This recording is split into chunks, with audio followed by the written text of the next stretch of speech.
Здравствуйте, это рубрика «Мобильные новости» и я, Ольга Башук. В эфире наш обзор на фото и видео, набравшие большую популярность за последнюю неделю в социальных сетях. Итак, начнем. Звезды отечественного и мирового шоу-бизнеса приедут в столицу республики, а якутский блогер тушит пожары.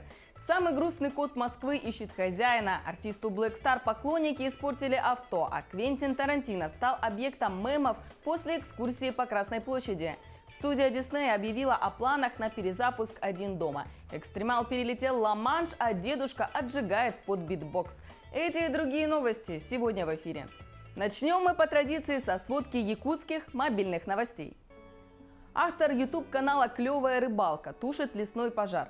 Вячеслав Бродников опубликовал несколько видео с места тушения лесного пожара в Жиганском районе. Он пишет: «В этой серии я покажу, как мы отбиваем реку Талын».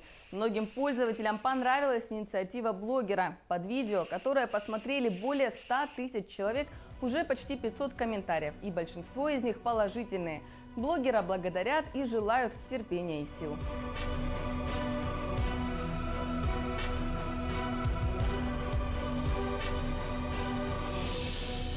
Дрон-рейсинг в Якутске. В СВФУ завершила свою работу 3-я международная летняя школа по дронам. В последний день работы состоялись соревнования, в которых приняли участие 59 школьников.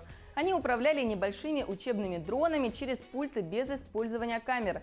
Победители и призеры соревнований были награждены дипломами и медалями от японской компании Humantech. Очередные республиканские соревнования по управлению дронами планируют провести уже в ноябре. Жители города Удачный выбрали свой мурал. На официальной инстаграм-странице администрации города завершено народное голосование. В нем приняли участие более 600 человек.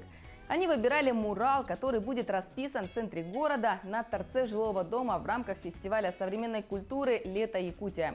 Арт-объект в Удачном будет расписывать художник Софья Шилова. А тематика будет тесно связана с идентикой местности. Прежде всего, это полярная ночь и олень. В столице республики с концертом выступит легендарная рэп-группа «Оникс». Якутск – единственный российский город, в котором отцы хип-хопа выступят в рамках мирового турне. По словам организаторов, будет шоу, будет целых 3 часа удовольствия для ушей и глаз.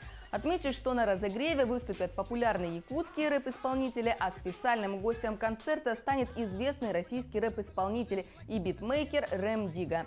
Концерт одной из самых влиятельных и успешных групп в истории хип-хопа состоится 23 августа в Триумфе.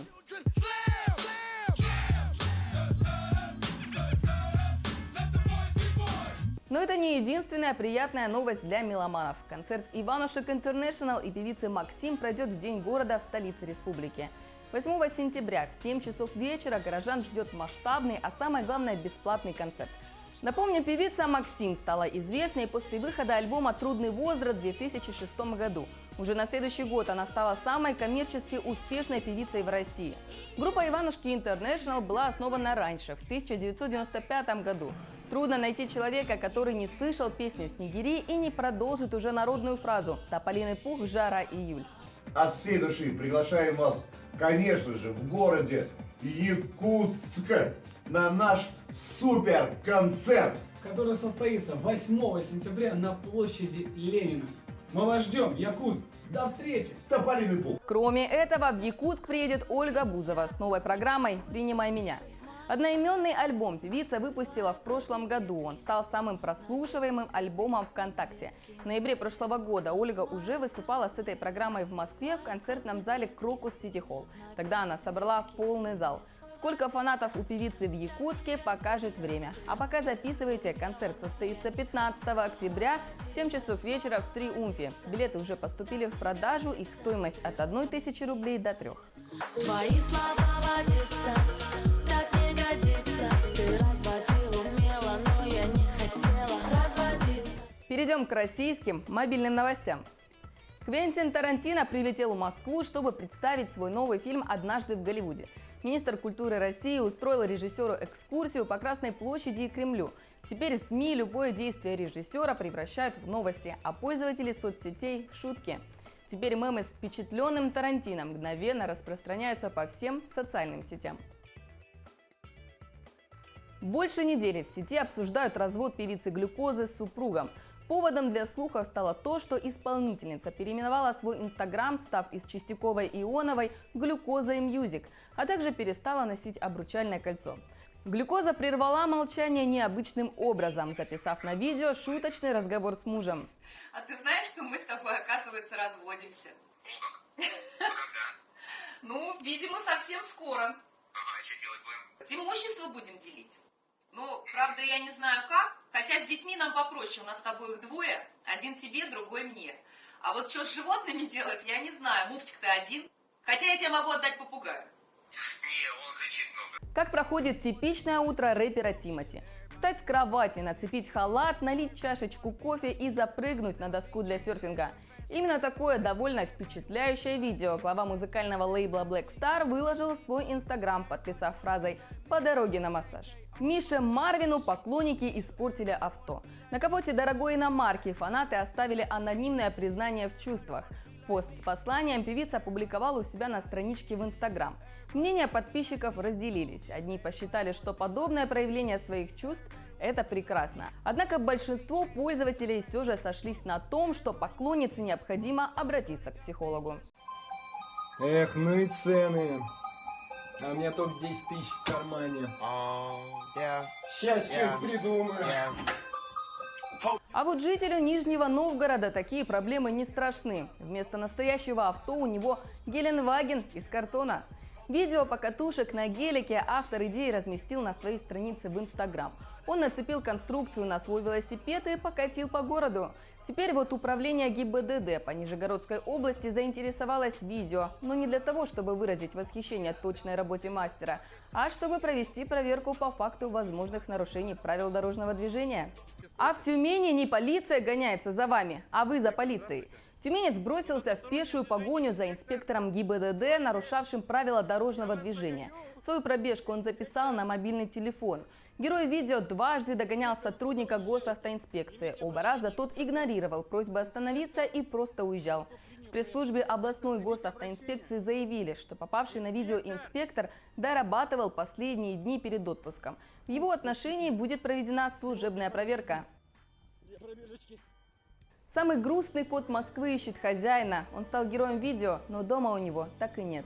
Филя, также известный как Феликс и Фима, сменил много хозяев. От некоторых он убегал, его лечили, выхаживали, и сейчас он на передержке у волонтера. О животном заботятся, но помимо Фили в доме обитают еще 15 котов. Получается тесновато. Снимки и краткая биография Фили регулярно появляются в сообществах волонтеров, а к некоторым постам даже прикрепляют трейлеры с рассказом о грустном Филе. Киберпанк в Петербурге. Скульптуре на доме Кирилловых вместо головы приделали видеокамеру.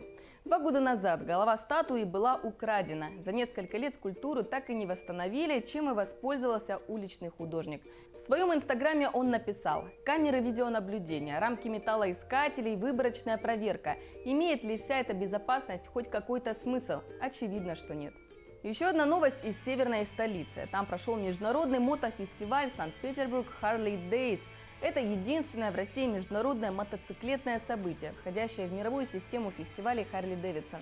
Прошел торжественный мотопарад с Дворцовой площади по главным улицам и набережным города и тест-райд новых мотоциклов Harley-Davidson. В фестивале приняли участие тысячи мотоклубов со всего мира и десятки тысяч гостей. А в шоу-программе выступали артисты, музыканты и спортсмены.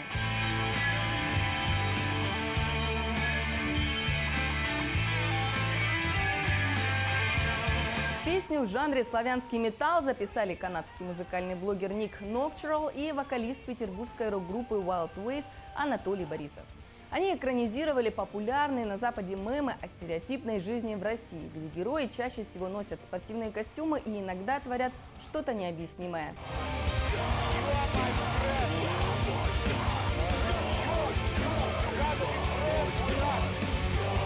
На этой ноте перейдем к мировым мобильным новостям. Студия Disney объявила о планах на перезапуск «Один дома». У 38-летнего актера Маколея Калкина, сыгравшего главного героя в первых 2 частях «Один дома», уже готова своя версия перезапуска. Он выложил свое фото в домашней обстановке и добавил: «Эй, Disney, позвони мне». В ответ Калкину пользователи Твиттера прислали вот такую гифку. Экстремал перелетел Ла-Манш на летающей доске. В июле первая попытка Фрэнки Запата закончилась неудачей. Изобретатель флайборда упал в воду на середине пути. Но желание добиться своих целей взяло верх над разочарованием. Экстремалу удалось стартовать из французского Каля и благополучно приземлиться в бухте Святой Маргариты в британском Дувре. Таким образом, он преодолел на флайборде 35,5 километров за 22 минуты. Реактивный флайборд представляет собой летающую платформу, снабженную 4 воздушно-реактивными двигателями, работающими на керосине. И максимальная скорость такого флайборда составляет 170 км в час. А в Америке робот, который должен всем помогать, верещит при виде виноградины. Марти патрулирует американские магазины. Он ездит по залу и предупреждает посетителей о таящихся в магазине опасностях. Один такой робот стоит порядка 35 тысяч долларов, но при этом он даже не убирает обнаруженный бардак. Он просто зовет на помощь работников, после чего продолжает кататься по залу.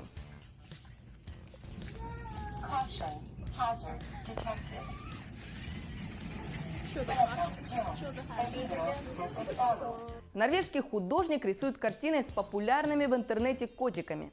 В Твиттере он признался, что очень любит Grumpy Cat, кота, просящего кукурузные колечки, и кота из ресторана, на которого кричат 2 женщины. Поэтому он и нарисовал картины с ними в своем стиле. Дочка сделала одинокого отца звездой, показав, как он собирается на свидание. Благодаря Твиттеру история об этом папе стала вирусной, и теперь у него есть фанаты по всему миру. 19-летняя Карли Савиль из Техаса опубликовала в своем твиттере несколько снимков, которых прислал ей одинокий отец. Папа интересовался у дочки, что ему надеть на свидание. Теперь Джефф, отец девушки, тоже завел свой аккаунт в твиттере. Он уверен, что популярность – это его судьба, и она поможет ему наконец обрести счастье. Дедушка отжигает под битбокс. Буду вечно молодым, видимо, так считает мужчина, который предпочитает идти в ногу со временем и получать от жизни истинное удовольствие. Нет, он не танцует вальс с ровесницами, а следит за модными трендами и предпочитает битбокс.